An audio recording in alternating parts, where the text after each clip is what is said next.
First-time homebuyer ka ba na nagpaplanong mag-avail ng dream house mo at gusto mong maliwanagan sa pagbili ng house?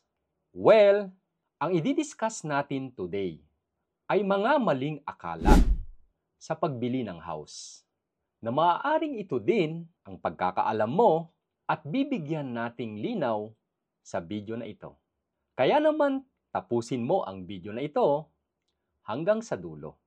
By the way, ako nga po pala si Ralph Roger Tagaw. Naging batang basurero, nagsumikap mag-aral, naging certified public accountant at licensed real estate broker.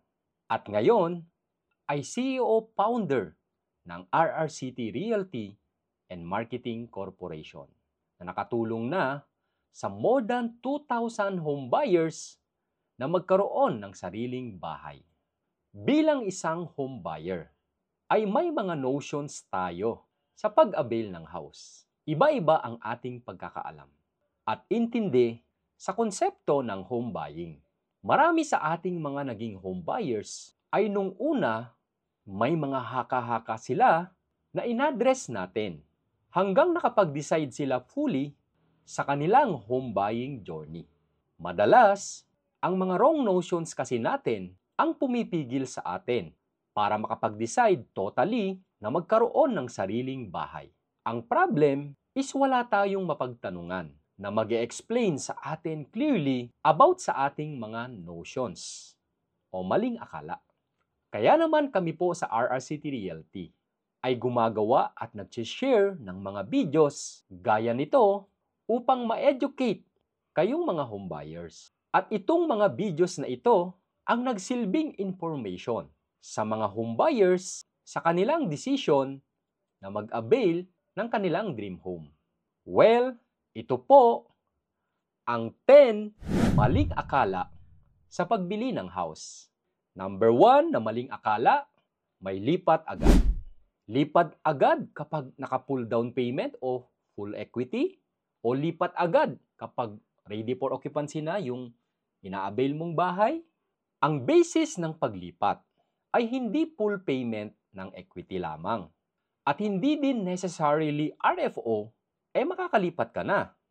Ang basis po ng paglipat ay kung kailan na loan take-out ang ina-avail po nating housing. Question: kailan ba nagkakaroon ng loan take-out? Nangyayari ang loan take-out estimated 1 to 3 months from the time ng processing ng ating housing loan ng isang developer. Kailan naman nag-start ang processing ng ating housing loan? Well, may mga various factors bago po i-process ang ating housing loan. Number 1 po dyan ay dapat 100% constructed na ang ating unit. Pangalawa lang po dyan ang full payment ng equity. Isama pa po natin ang compliance sa documentations in terms of the title of the property. At factor pa po din dyan ay ang pagkakabit ng linya ng kuryente at tubig. At syempre, yung pag-comply po natin sa mga requirements natin bilang isang home buyer. Kapag po na-comply po natin yung nasabi ko pong mga factors na yan, saka pa lang po magpa-process ng housing loan sa Pag-ibig or bangko. Doon na nga po magsisimula ang loan take-out na siyang basis kung tayo ay lilipat na sa titira nating bahay. Number 2 na maling akala. Ang housing loan ba ay parang cash loan? Akala ng karamihan sa atin, pag sinabing housing loan ay ibibigay sa atin ang amount ng loan in cash. Tapos saka tayo bibili ng property. Hindi po ganon. Typically, either bumibili po tayo ng old or private property or mga new housing project. If old property ang binibili po natin, tayo po ang nagpa-process directly ng ating housing loan sa Pag-ibig or bangko. At once approved na, ay diretso po sa seller ang loan proceeds. Hindi na po yan dumadaan sa home buyer o home borrower. While sa mga new housing project naman, ang housing developer na ang nagpa-process ng ating housing loan sa ating behalf. At diretso ang loan proceeds sa developer once na loan takeout na. Hindi na rin po talaga dumadaan ang loan proceeds or yung cash amount sa ating home borrower. Kung hindi, diretso sa seller or sa developer. Number 3 na maling akala. May mura pa bang property na mabibili sa Metro Manila? I-property sa Metro Manila ang pag-uusapan. Nagbabari ang prices. Depende if business districts ang location or sa typical NCR locations. Sa mga nakita natin na pinakamababang prices ng property, sa mga 20 square meter na nagre-range ng 2 million to 3 million, usually po ang location niyan, mga medyo distant location na sa Quezon City, kagaya ng Fairview or Commonwealth, na mga condominium. Based sa mga nakita po natin na prices, nagre-range po yan if nasa 2 to 3 million, ng 15 to 20k monthly, pinakamababa na po yun. Sa isang studio unit na condominium. At nagre-require ng 50,000 and above para sa required income. Kaya naman kung ang budget po natin ay 10k monthly and below, wala na po talaga tayong makukuha sa Metro Manila. Mga nearby provinces na gaya ng Bulacan ang pwede nating maging opsyon na makaka-avail pa po tayo based sa ating lower na monthly budget. Number 4 na maling akala. Immediate na ba ang application ng housing loan? Akala natin kapag tayo ay mag-a-avail at magre-reserve ng unit, ipaprocess na agad ang ating housing loan. Well, may timeline po ang processing ng housing loan. Hindi po yan pinaprocess during reservation o after reservations pa lamang. Lalo kung ang na-avail po natin ay sa subdivision development na nakadepende sa progress mismo ng housing project. Yung status ba nito ay nasa pre-selling pa lamang? Siyempre, wala pa pong nakatayong bahay. Of course, hindi po talaga ipaprocess pa ang ating housing loan dahil wala pa pong nakatayong bahay. Kaya naman, kung ang inavail po natin ay mga pre-selling status, matagal-tagal pa po ang pag-process ng ating housing loan. Na usually, tatagal po yan ng maybe 2 to 3 years from reservation or 3 to 4 years pa po. Gaya po ng cases ng iba nating handled properties. Ang advantage lamang ay mas mahaba yung down payment terms, kaya mas mababa ang iyong magiging monthly payment. Paano naman kapag RFO yung na-avail? Hindi rin po automatic. May mga developer or majority ng developer ay kailangan munang ma-fully paid ang equity bago nila i-process ang ating housing loan kahit nakatayo na yung bahay. Bagamat may mga developer din naman na kahit hindi ka pa fully paid ng equity, ay pwede na nilang i-process ang housing loan para mas mabilis kang makalipat. Ang disadvantage nga lamang ay magsasabay ang iyong monthly equity at iyong magiging monthly amortization sa loan. Number 5 na maling akala, ang home buyer ba ang mag-a-apply ng housing loan? Madalas iniisip natin sa housing loan, kung tayo ba ang mag-a-apply na home buyer? Kapag ang binili po natin ay isang private or owned property, tayo po ang direct na magpaprocess ng ating housing loan. Pero kung typical po tayo na nag-avail sa isang housing developer sa mga new subdivision development, ang housing developer na po ang magpaprocess ng ating housing loan. Ang ginagawa lang po natin ay mag-comply ng mga requirements. So, mas convenient na sa ating part. Number 6 na maling akala, kapag ba ikaw ay Pag-ibig member, makaka-avail ka na ng housing loan? Isa pa sa maling akala natin ay kung Pag-ibig member tayo, ay makaka-avail na tayo ng housing loan. Yes, dapat Pag-ibig member tayo. Pero isang criteria lamang po yan. Para maka-avail po tayo, ay dapat meron tayong source of income. Meron tayong work at makaka-comply ng mga requirements. At pinaka-importante dito ay yung proof of income. Hindi lahat ng Pag-ibig member ay pwedeng maka-avail ng housing loan. Typical natin na work classification na nakaka-avail ng housing loan ay yung mga locally employed na hinuhulugan ng kanilang employer ang kanilang pag-ibig contribution. Mga OFW nating kababayan na need ng valid job contract. Pwede din yung mga self-employed or with business na ang proof of income needed ay yung income tax return kapag mga self-employed. At kapag with business naman ay income tax return at financial statements kasama po ang mga various permits. At sa ngayon ay pwede na rin po yung mga work from home setup, especially po yung mga virtual assistants. Number 7 na maling akala.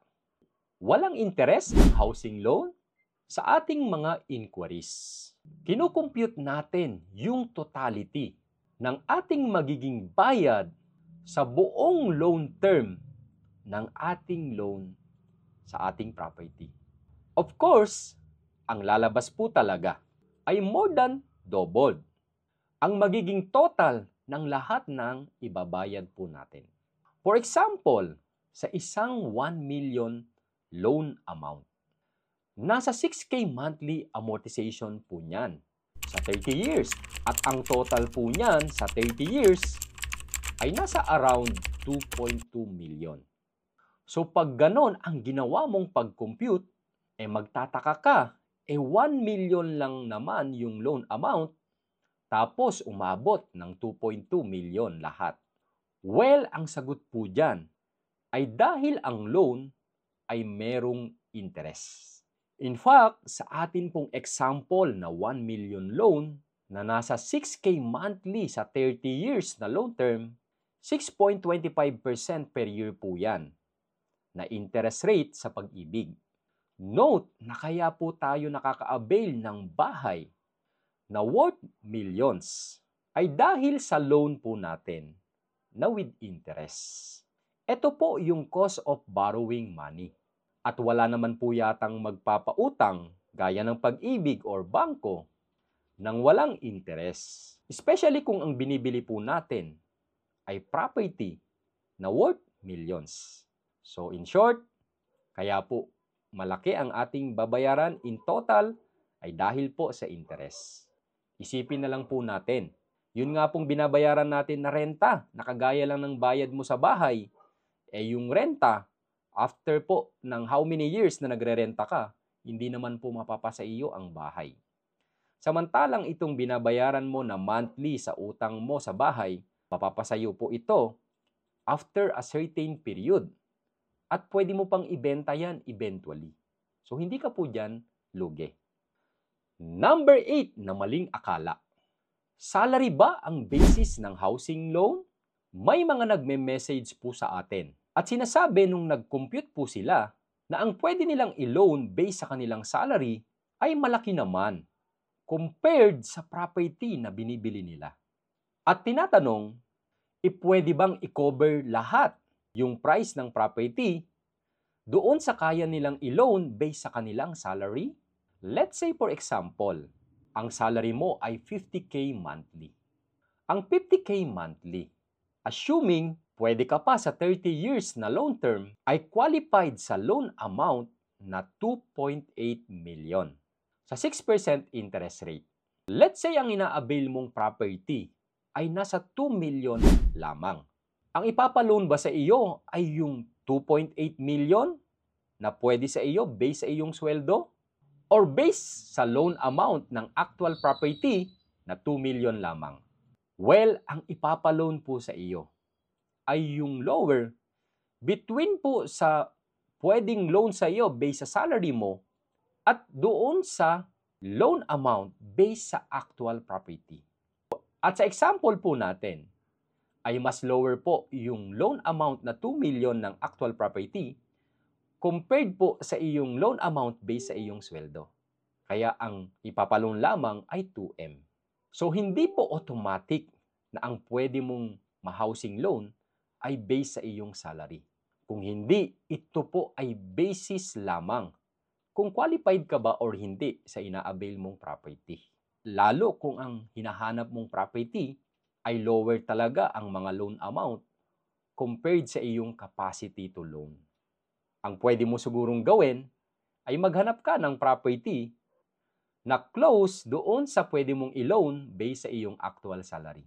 Pero kapag ganun kasi, magkakaroon pa din talaga ng down payment or equity. Dahil hindi po nagpapaloan ng 100% ang mga financing institution. Maliban na lang sa mga socialized housing. Number 9 na maling akala. Pwede ka bang mag-avail ng walang agent? May mga home buyer tayong nag-i-inquire na gustong umiwas sa agent, na sa pag-aakala ay mas makakatipid sila if walang ahente. Well, if ang binibili mong property ay sa isang housing developer, meron dapat agent na mag-a-assist sa iyo. At kung ikaw naman ay mag-walk-in diretso sa developer o sa project ng developer, merong i-assign sa iyo doon, na usually kung sino yung nakamaning na agent. Regardless kung may agent ka or wala, ang prices ng property ay pare-pareho lamang at walang impact kung may agent ka or wala. Mas mainam nga na meron kang agent, since ang agent ang mag-a-assist sa iyo at tutulong sa iyo mula sa reservation hanggang sa makalipat ka ng iyong bahay. Kasi i-make sure ng agent na makakalipat ka sa iyong bahay dahil magkakaroon lamang siya ng full commission the moment po na kayo po ay na-loan take out at mate-turn over na ang inyong bahay. So yan po ang isa sa role ng isang ahente. Number 10 na maling akala. Ang tagal namang bayaran ng housing loan. Typically, kapag true Pag-ibig housing loan, ang maximum loan term po natin ay 30 years. Madami sa atin ang natatagalan. At minsan sinasabi, naku naman, uugod-ugod na ako bago ko pa matapos yung bayaran. O baka mamaya, wala na ako bago ko mabayaran yan. Marami sa atin ang hindi aware na pwede naman nating pabilisin ang pagbabayad ng ating housing loan. At ito ay sa pamamagitan ng applied to principal. Mag-a-advance payment ka lang through Pag-ibig ng equivalent to or more sa iyong monthly amortization. Pwede kang magbayad sa mga Pag-ibig offices. Sabihin mo lang na ang ibabayad mo in addition sa iyong regular monthly amortization ay para sa excess to principal or applied to principal. Pwede ka ring magbayad via online at gamitin mo ang virtual Pag-ibig. Una, mag-register ka muna sa virtual Pag-ibig at i-add mo ang iyong housing loan sa iyong virtual Pag-ibig account. At doon ka na mismo magbayad. Doblehin mo lang ang iyong ibabayad or sobrahan pa. At yung difference na yon ang papasok o madididak sa loan balance mo. At ang impact nun ay mapapabilis ang pagbabayad mo ng housing loan na hindi na kailangang umabot pa ng 30 years. Gumawa po ako ng mga various videos about sa applied to principal. I-check nyo lang po sa akin pong YouTube channel na Ralph Roger C. Tagaw para po magkaroon kayo ng idea sa applied to principal. Napaka-importante na maliwanagan tayo sa ating mga wrong notions sa home buying dahil ito ang makakatulong sa atin para mas makapag-decide ng maayos sa bibilhin nating property. Ang challenge kasi natin ay kung hindi tayo well-informed, ay maaaring magkamali tayo sa ating mga decisions. Kaya naman samahan niyo po ako sa aking mga video contents na nag-share ng mga real estate tips about sa home buying. At bago ko po tapusin ang video na ito, ay mag-iiwan po ako ng kasabihan na pwede po nating kapulutan ng aral. Sabi po ni Jim Rohn, stand guard at the door of your mind. Every day, stand guard at the door of your mind. Our mind is like a garden. Sa isang garden, nagtatanim tayo ng halaman o ng mga halaman. Sa garden din na yan, pwedeng tumubo din ang mga damo na maaaring makasagabal sa paglaki o paglago ng mga halaman na naitanim natin. Ang ating mind ay ganun din. Nag-i-input tayo ng mga positive thoughts sa ating mind daily. Pero everyday, may mga pumapasok dyan na mga damo, mga negativities na pwedeng pumasok sa ating mind. Pwedeng manggaling sa mga tao sa paligid mo o pwedeng sa mga news na napanood mo or sa social media na mga nabasa mo. At kung hindi tayo magiging aware, ay maaaring maapektuhan tayo ng mga negativities na ito. Kaya naman, kailangan mong bigyan ng pansin ang mga ito at putulin ang mga damo. Umiwas ka sa mga negative sa buhay mo. By the way, kung naghahanap ka ng mga affordable housing, ay pwede mo kaming i-message at tutulungan ka namin na magkaroon ng sarili mong bahay. Or maybe, naghahanap ka ng other source of income. Pwede mong i-consider ang pagiging real estate agent.